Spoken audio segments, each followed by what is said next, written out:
Well, howdy folks, this is Buckner from the bunker, and spoiler alert, if you haven't tuned in, and if you haven't tuned in, you've missed a great deal.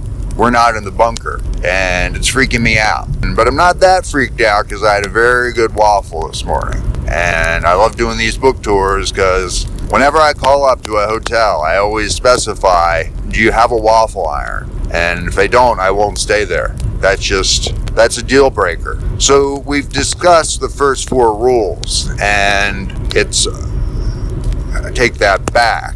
See, even you're confusing me. We've discussed the first 5 rules, 0 through 4. 4 minus 0, I've done the math, I've counted it off, is 5. So I'm fascinated by how the waffle is shaped like a 0. That's the 0th rule. You don't do anything until you might say, oh, in the morning I have to get up and I have to do this. And that's the first thing I'm going to do. No, wrong. First thing you're going to do is make a waffle. And that's shaped like a 0. It's very symbolic. Very symbolic.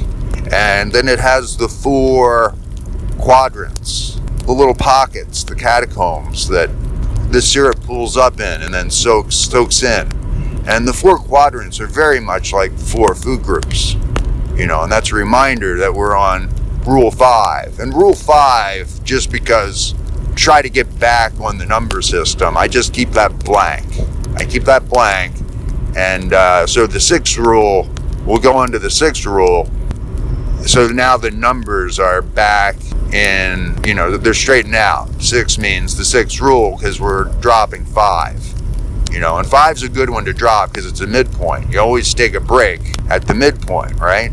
And that's obvious, quite frankly, just obvious. So the 6th rule is the 1090 rule. And I know what you're thinking, Buck, you already have a book on the 1090 rule.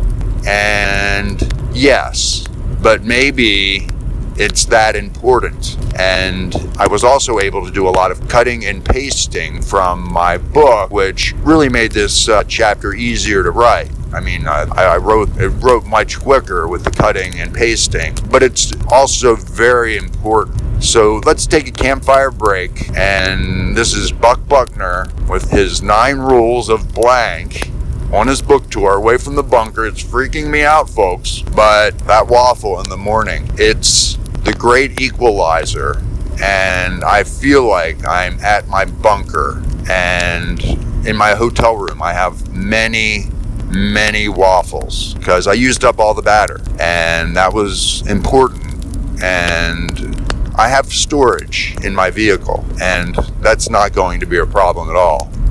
I got a vehicle big enough that I can store things in. So we're going to take a campfire break. I realize I've covered a great deal, a lot of shop talk, and we'll be right back after this campfire break.